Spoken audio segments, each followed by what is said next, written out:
सर्वमंगलमांगल्ये शिवे सर्वार्थसाधिके शरणे त्र्यंबिके गौरी नारायणी नमोस्तुते। जम्मू दर्शन चैनल के श्रोताओं का जम्मू दर्शन चैनल में हार्दिक अभिनंदन। आज की पंचांग इस प्रकार से है। आज फाल्गुन मास, जिसकी प्रविष्टा आज 14 है, शुक्ल पक्ष है, तिथि सप्तमी है, रविवार है, कृत्तिका नक्षत्र है, ऐन्द्र योग है, गर करण है एवं मेघ राशि का चंद्रमा। ये रही आज की पंचांग। अब हम भगवान राम जी का ध्यान करते हुए रामायण पाठ जो है शुरू करेंगे। ओम रामाय रामभद्राय रामचंद्राय वेदसे रघुनाथाय नाथाय सीताय पतये नमः, सीताय पतये नमः। बोलिए रामचंद्र भगवान की जय।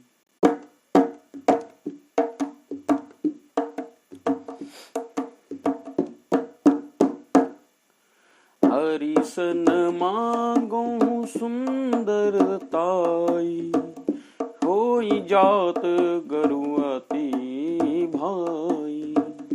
मोरे हित हरि सम नहीं को, एही अवसर सहाय सोई हो। बहुविधि विनय की नीते ही काला, प्रगटहु प्रभु को तकी कृपाला। प्रभु बिलो की मुनि नैन जुड़ाने, होई काजू हिया हर शाने। अति आरती कहीं कथा सुनाई, करहु कृपा करी हो सहाय। आपन रूप देहु प्रभु मोहि, आन बांति नहीं पावोहि। यही विधिनाथ होई हित मोरा, करहु सुबेगी दास में थोरा। निज माया बल देखी विशाला, यहाँ हंसी बोले दीन दयाला।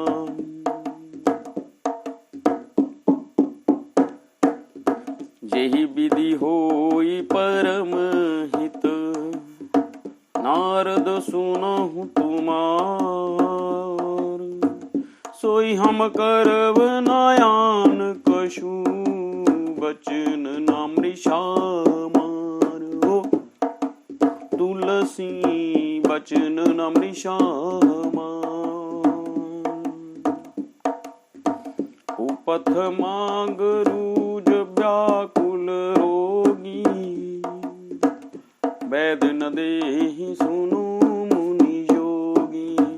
एहि विधिहित तुमार में ठयो, कहीं अस अंतरहित प्रभु भयो। माया विवश भये मुनि मूढ़ा, समुझ नहीं हरि गिरा निगूढ़ा। गवने तुरत तहाँ ऋषि आई, जहाँ स्वयंवर भूमि बनाई। निज निज आसन बैठे राजा, बहु बनाव करी सहित समाजा। मुनि मन हर्ष रूप अति मोरे, मोहित जियान नहीं वरहि न मोरे। मुनि हित कारण कृपा निदान, दीन कुरूप न जाई बहाना। सो चरित्र लहि काहू न पावा, नारद जानी सवै सिर नावा। रहे तहाँ दुई रुद्रगण, ते जाने सब भेऊ। विप्रवेश देखत फिरी,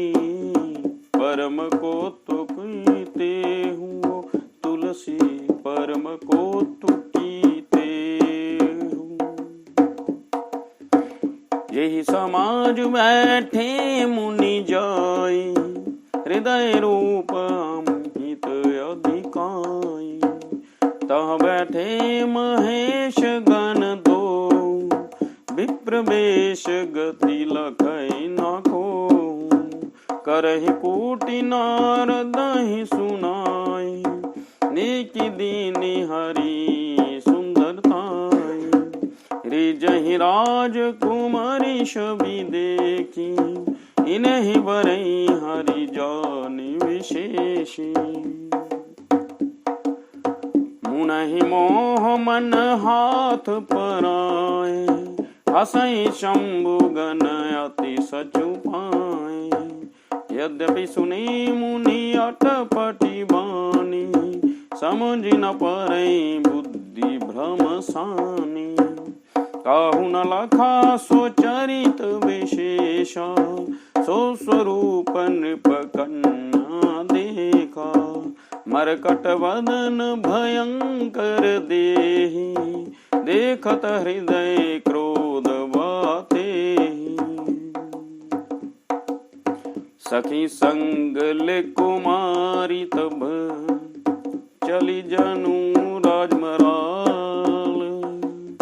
देखत फिरई महिष सब, कर सरोज जयमाल। हो तुलसी कर सरोज जयमाल। यही दिशि बैठे नारद फूली, सो दिशि तेहि न बिलो की भूली। पुनि पुनि मुनि उकसहि अकुआई, देखी दशा हर गण मुसुकाई। धरि नृप तनु तह गायहुँ कृपाला, कुमरि हर्षि मेलहुँ जयमाला। दुलहि ले गेला निवासा, नृप समाज सब भयउ निराशा। मुनि अति विकल मोह मति ठानी, मनि गिर गए शूटी जनु ढानी। तब हर गण बोले मुसुकाई, निज मुख मुखर बिलोकहुँ जाई। हस कहि दो बागे वही बारी, बदन दीक मुनि बारी निहारी। बेशु बिलोकी क्रोध अति बाड़ा, तिन्हि श्राप दीन अति हाड़ा। हो निशाचर जाई तुम कवटि पापी दो, हसौ हमै सो लेहु फल। बहुरी हसो मुनि को, और माँ बहुरी हसो मुनि को। श्री राम जय राम जय जय राम, श्री राम जय राम जय जय राम। बोलो श्री राम जय राम जय जय राम। श्री राम जय राम जय जय राम। बोलो श्री राम जय राम जय जय राम। श्री राम जय राम जय जय राम। बोलो श्री राम जय राम जय जय राम। बोलो श्री राम जय राम जय जय राम। उमा कहूँ मैं अनुभव अपना, सत हरि वचन जगत सब सपना। श्री राम जय राम जय जय राम। श्री राम जय राम जय जय राम। बोलो श्री राम जय राम जय जय राम। बोलो श्री राम जय राम जय जय राम। बोलो श्री राम जय राम जय जय राम। बोलिए रामचंद्र भगवान की जय। आज का हिंदी अर्थ जो है वो इस प्रकार से है, जैसे कि हमने कल बताया था कि नारद जी जो विष्णु द्वारा बनाया हुआ जो एक उनका घमंड तोड़ने के लिए, उनका जो अभिमान अहंकार तोड़ने के लिए एक अपनी माया से बनाई हुई नगरी थी, और उस नगरी में एक राजा था और उसकी बड़ी सुंदर कन्या थी जिसको देखकर नारद मुनि जो ललचा गए थे कि इसकी जो है शादी मेरे साथ हो जाए, जो मेरे को बर ले, ऐसे जो मन से वो रास्ते में सोच रहे थे कि मैं किस प्रकार इसको ऐसा कौन सा काम करूं जिससे ये कन्या जो है मेरे को बरे। तो इसको सोचते सोचते वह चले जा रहे हैं। तो वह एक काम करूं कि भगवान से सुंदरता मांगूं। वो नारद सोच रहे हैं कि मैं भगवान के पास जाऊं और उनसे सुंदरता मांग लेता हूं। उनके पास जाने में तो बहुत देर हो जाएगी, किंतु श्री हरि के समान मेरा हेतु भी कोई नहीं है, अर्थात मेरे बारे में सोचने वाला उनके बगैर कोई और है भी नहीं, इसलिए मुझे जो है उन्हीं के पास जाना चाहिए। उस समय नारद जी ने भगवान की बहुत प्रकार से विनती की। तब लीला में कृपालु प्रभु वहीं प्रकट हो गए। स्वामी को देखकर नारद जी के नेत्र शीतल हो गए और मन में बड़े ही हर्षित हुए कि अब तो काम मेरा जो है वो बन ही जाएगा। नारद जी ने बहुत आर्त अर्थात दीन होकर सब कथा कह सुनाई और प्रार्थना की, कृपा करिए और कृपा करके मेरे सहायक बनिए। है प्रभु, आप अपना रूप मुझको दे दीजिए और किसी प्रकार मैं उस राजकन्या को नहीं पा सकता। हे नाथ, जिस तरह मेरा हित हो आप वही शीघ्र कीजिए। मैं आपका दास हूँ। अपनी माया का विशाल बल देकर दीन दयालु भगवान मन ही मन हंस कर बोले, हे नारद, सुनो, जिस प्रकार आपका परम हित होगा हम वही करेंगे, दूसरा कुछ नहीं। हमारा वचन असत्य नहीं होगा। हे जोगी मुनि, सुनिए, रोग से व्याकुल रोगी कुपथ मांगे तो वैद्य उसे नहीं देता। इसी प्रकार मैंने भी तुम्हारा हित करने की ठान ली है। ऐसा कहकर भगवान अंतर्धान हो गए, अर्थात वहां से अदृश्य हो गए। भगवान की माया के वशीभूत हुए मुनि ऐसे मूढ़ हो गए कि वे भगवान की अगूढ़ अर्थात स्पष्ट वाणी को भी ना समझ सके। ऋषिराज नारद जी तुरंत वहां गए जहां स्वयंवर की भूमि बनाई गई थी। राजा लोग खूब सज धज कर समाज सहित अपने अपने आसन पर बैठे थे।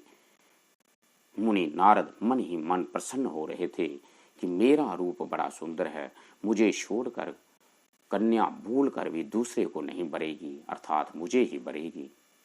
कृपा निदान भगवान ने मुनि के कल्याण के लिए उन्हें ऐसा रूप बना दिया कि जिसका वर्णन नहीं हो सकता। पर ये चरित्र कोई भी ना जान सका। सब ने उन्हें नारद ही जानकर प्रणाम किया। वहां 2 शिव के गण भी थे। वे सब वेद जानते थे और ब्राह्मण का वेश बनाकर सारी लीला देखते फिरते थे। वे भी बड़े मोजी थे। नारद जी अपने हृदय में रूप का बड़ा अभिमान लेकर जिस समाज अर्थात पंक्ति में जाकर बैठे थे, ये शिव के दोनों गण भी वहां बैठ गए थे। ब्राह्मण के वेश में होने के कारण उनकी इस चाल को कोई जान ना सका। वे नारद जी को सुना सुना कर व्यंग्य वचन कहते थे। भगवान ने इनको अच्छी सुंदरता दी है, इनकी शोभा देकर राजकुमारी रीझ ही जाएगी और हरि अर्थात वानर जानकर इन्हीं को खास तौर से बरेगी। नारद मुनि को मोह हो रहा था क्योंकि उनका मन दूसरे के हाथ अर्थात माया के वश में था। शिव जी के गण बहुत प्रसन्न होकर हंस रहे थे। यद्यपि मुनि उनकी अटपटी बातें सुन रहे थे, पर बुद्धि भ्रम में सनी हुई थी होने के कारण वे बातें उनकी समझ में नहीं आ रही थी। उनकी बातों को वे अपनी प्रशंसा समझ रहे थे। इस विशेष चरित्र को और किसी ने नहीं जाना, केवल राजकन्या ने नारद जी का वह रूप देखा। उनका वानर सा मुख और भयंकर शरीर देखते ही कन्या के हृदय में क्रोध उत्पन्न हो गया। तब राजकुमारी सखियों को साथ लेकर इस तरह चली मानो राजहंसनी चल रही है। वह अपने कमल जैसे हाथों में जयमाला लिए सब राजों को देखती हुई घूमने लगी।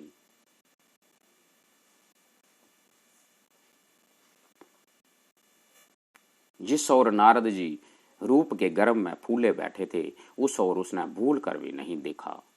नारद मुनि बार बार उचकते और छटपटाते हैं। उनकी दशा देखकर शिवजी के गण मुस्कुराते रहते हैं। कृपालु भगवान भी राजा का शरीर धारण कर वहां जा पहुंचे। राजकुमारी ने हर्षित होकर उनके गले में जयमाला डाल दी। लक्ष्मी निवास भगवान दुल्हन को लेकर सारी राजमंडली निराश हो गई। मोह के कारण मुनि की बुद्धि नष्ट हो गई थी। इससे वह राजकुमारी को गई देख बहुत ही विकल हो गए, मानो गांठ से छूटकर मणि गिर गई हो। तब शिवजी के गणों ने मुस्कुरा कर कहा, जाकर दर्पण में अपना मुख तो देखिए। ऐसा कहकर वे दोनों बहुत भयभीत होकर भागे। मुनि ने जल में झांककर अपना मुख देखा। अपना रूप देखकर उनको क्रोध आ गया। उन्होंने शिवजी के उन गणों को अत्यंत कठोर शाप दे दिया कि तुम दोनों कपटी और पापी जाकर राक्षस हो जाओ। तुमने हमारी हंसी की, उसका फल चखो। अब फिर किसी मुनि की हंसी नहीं करना। आगे के लिए ये आपके लिए शिक्षा होगी। बोलिए रामचंद्र भगवान की जय।